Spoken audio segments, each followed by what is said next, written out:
Hey guys, Ken McLellan. Michael Beresford here, guys. I want to talk about the information you absorb and how it affects you. More importantly, how it affects the market and therefore how it affects your back pocket and your property portfolio. So we found a pretty interesting one this week. So we see that nicely.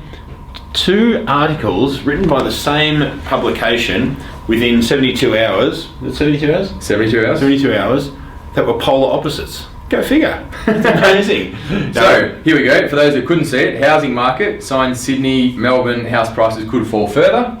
And then 3 days later, housing market, Melbourne, Sydney house prices expected to recover. This is a pretty reputable publication. And we see this so often. But we thought this is a really good one to really crystallise it for people and where their information is coming from.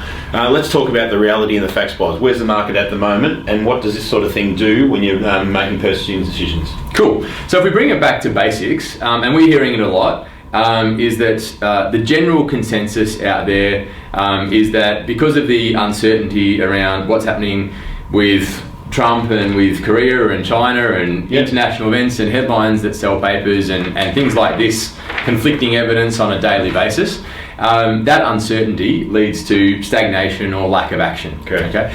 And then if we think about what it actually means, think of it this way. If I was to ask you, is today a good time to buy a house?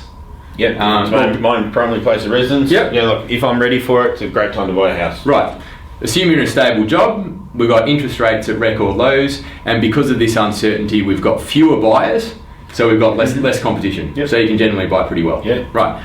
So why then would it be not a good time to buy an investment property? Because I need the market to be flying and it to be a hot market. That's when I buy an investment property. It doesn't matter about buying my own place. They're both properties. Tongue in cheek. They're both going to do the same thing. So let's bring it back to basics and we talk about supply and demand. Yep. Okay. So if we have got a period of less demand due to uncertainty, okay, Which we've had. right, but we're in an environment now where with the coalition coming back in, we've seen a demonstrable increase in consumer confidence in the last month. We've also heard that APRA have informed the banks that they can reduce the buffers, so borrowing capacities will improve and bring more buyers into the market. So this means that the huge amount of people, so probably 20% of the people that we speak to wanting to buy an investment property but couldn't 12 months ago, are now potentially back in the market. and now potentially back in the market. That's a huge amount of people coming back into the market. And with interest rates dropping, that will only increase that volume of people. So we've got demand coming back into the market. We have. With consumer confidence and lending regulations. Yep. What we've got, the double entendre, which we've got going on here, is that there's an issue with supply. So the new home starts have been decreasing over previous years because of that. And you know yourself, we do a lot of development in different capital cities. Is development finance easy or hard to get, Cam, in the last 2 years? Development finance is pretty tough to get, and we know the majority of developers have just been sitting there for quite a while waiting for this curve to happen. So we've got basically the perfect storm coming. We've got a huge amount of demand coming in and supply coming down. Yep. That tells me one thing. So that leads to price growth, guys, but this is the important part.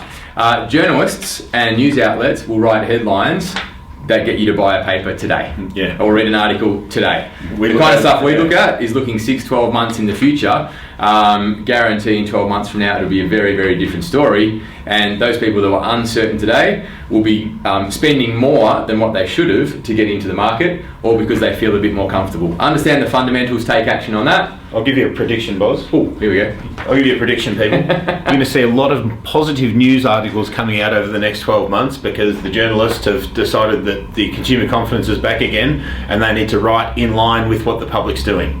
So get ready to see some good articles coming out over the next 12 months. That's my Check prediction. this out while we turn the camera off. There we go. There are the headlines. Cheers, guys. See you later.